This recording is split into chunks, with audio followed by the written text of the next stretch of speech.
सरस्वती जी और उनकी बहू रश्मि के बीच एक दिन बहस छिड़ जाती है। आखिर किसका काम ज्यादा आसान है, बहू का या सास का?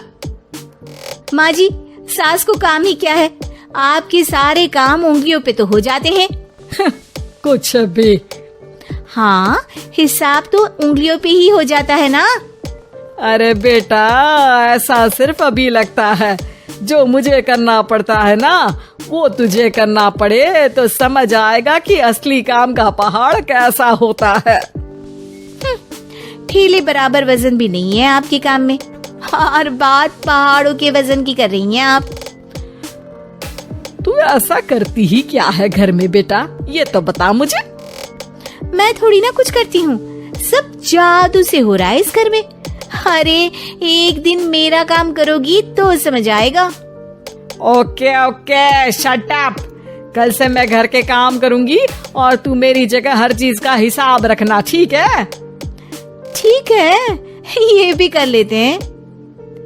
ये सास बहू की डील के बारे में रश्मि के पति अमन को नहीं पता था और ना ही अमन के पिताजी सुरेश जी को। पर गेहूं के साथ साथ जैसे घुन भी पिस जाता है, ये दोनों भी पिसने वाले थे। सुबह अमन उठकर रेडी होता है ऑफिस जाने के लिए, तो पता है उसके कपड़े नहीं निकले हुए हैं। अरे रश्मि, तुमने मेरे कपड़े नहीं निकाले? अपनी माँ से पूछो ना, उन्हीं का काम है ये। अमन अपनी माँ के पास जाता है। अब मेरे कपड़े आज आप देने वाले हो क्या माँ? हाँ, देना तो मुझे ही चाहिए, पर तेरी बहू ने कपड़े धोने ही नहीं डाले, तो कोई भी धुला हुआ कपड़ा नहीं है बेटा।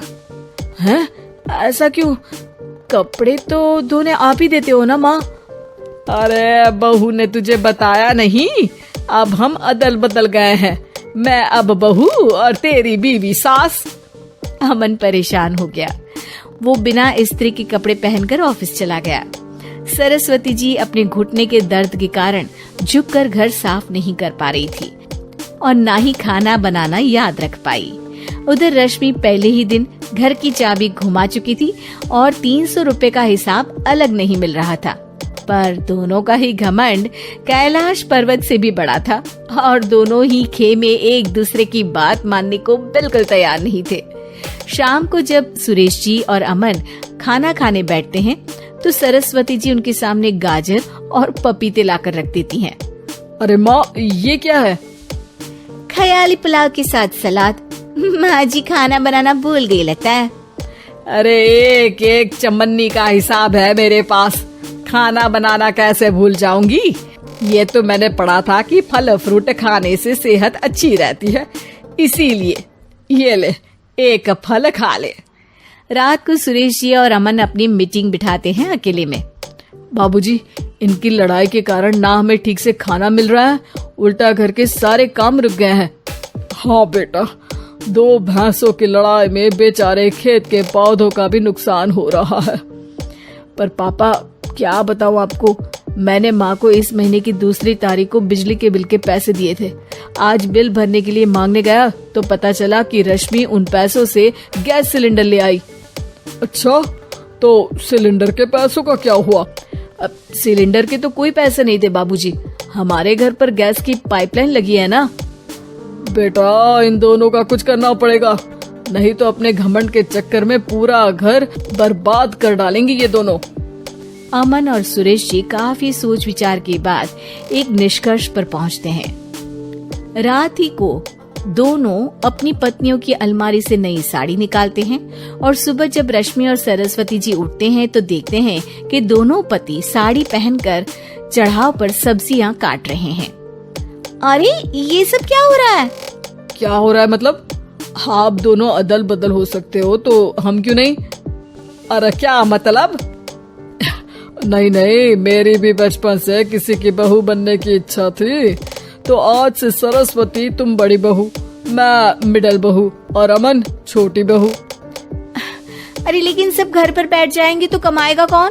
ये घर कैसे चलेगा? अब वो तो भैया या बाकी लोग जाने, अब हमने भी अदल बदल कर ही लिया है तो कुछ नहीं हो सकता।